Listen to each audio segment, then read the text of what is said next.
গত 16 বছর যারা আমাদের উপরে জুলুম করেছে, অত্যাচার করেছে, আমাদের টুটি চেপে ধরেছে, আইনাঘর প্রতিষ্ঠা করেছে, আমাদেরকে শিবির ট্রেনিং দিয়েছে, আমাদেরকে ট্যাগিং করেছে, হলে হলে নির্যাতন করেছে, আমাদের ভাইদের উপর অমানসিক মধ্যযুগীয় জায়গায় অত্যাচার করেছে, আমাদের বোনদেরকে ছাত্রলীগ এবং যুবলীগ যেভাবে নির্যাতন করেছে, তারা যদি আর কখনোই এই বাংলার মাটিতে ষড়যন্ত্র করতে চায় তাহলে কি আমরা প্রতিরোধ করতে রাজি আছে? প্রিয় ভাইয়েরা, আপনারা জানেন আজকে আমরা শাহবাগে দাঁড়িয়ে আমরা যে কথাটি বলছি এটি আমাদের 16 বছরের অত্যাচার, নির্যাতন, কারাভোগের ফসল।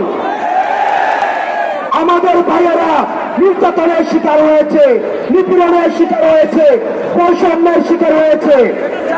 সেই জায়গা থেকে 5 জুনে আমরা বৈষম্য বিরোধী ছাত্র আন্দোলন যখন আমাদের কোটার কেন্দ্র আন্দোলন করি তখন দেখেছি আইন শৃঙ্খলা রক্ষাকারী বাহিনী থেকে শুরু করে ছাত্রলীগ, যুবলীগ এবং আওয়ামী সন্ত্রাস আমাদেরকে কিভাবে নির্যাতন করেছে। আমরা নির্যাতন, খুন, হত্যা এসব উত্তরণ করে আজকে যখন ফ্যাসিবাদের বাংলাদেশের প্রতিষ্ঠাতা খুনি শেখ হাসিনা উৎখাত করেছি তখন থেকেই দেখেছি বিভিন্ন ষড়যন্ত্র চলছে।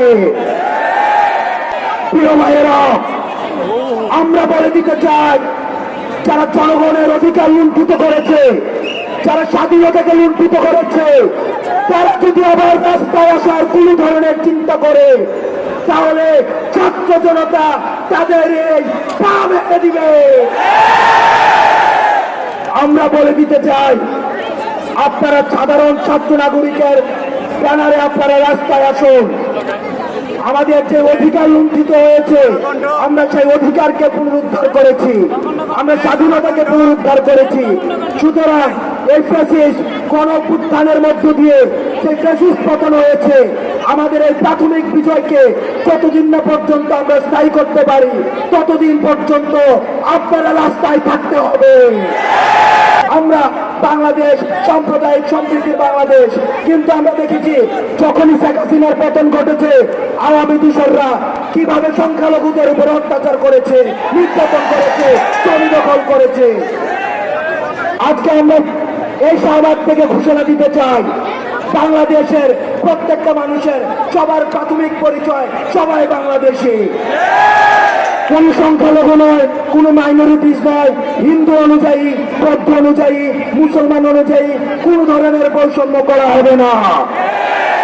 আমাদের সবার পরিচয় হচ্ছে আমরা বাংলাদেশী এবং এই পরিচয়ের উপরে ভিত্তি করে আমরা কোন উত্থানকে গণজাগরণে পরিণত করার জন্য আমরা মাঠে থাকবো।